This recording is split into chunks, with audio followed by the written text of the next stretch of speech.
I was in the creative writing program. I found it really interesting because it was divided into two separate sections. One of which was fiction, and then the second of which was poetry. But I found that the fiction portion, particularly, was very welcoming and inviting. They certainly expect you to have some kind of familiarity with the form and how to, the fundamentals of writing. They're interested and willing to answer any questions that you have, and they want to see you succeed as much as you do. So it's a really sort of relaxed, non-judgmental environment, and they're focused on getting you to produce work and showing you how to polish your work so that it's ready, if not for publication, then for public consumption in some other form.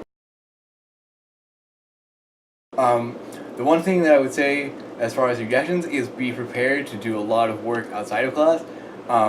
They expect you to write.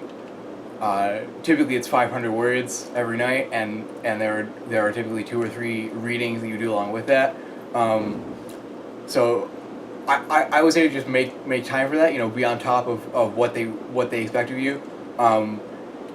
And don't be afraid, to raise your hand and to participate in class discussions, because that's where we generate a lot of our ideas and our thoughts about writing. It's not so much a lecture as it is a collaborative process of learning and growing, as a class. So that's what I would say, is just be on top of it, but also have fun and don't be sort of caught up with the idea of it being a college class. It's certainly rigorous, and they expect a lot of you.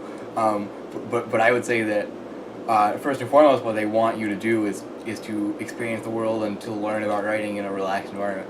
It really is a commitment. You're going to be, in my case, you're going to be writing and reading and talking about literature for a solid 2 hours before lunch and then 2 hours afterward. So I would say get a good night's sleep. Eat breakfast. Bring a water so that you don't have to get up and leave every time you want to drink, and just be open and willing to have discussion and to produce work and to share it and learn.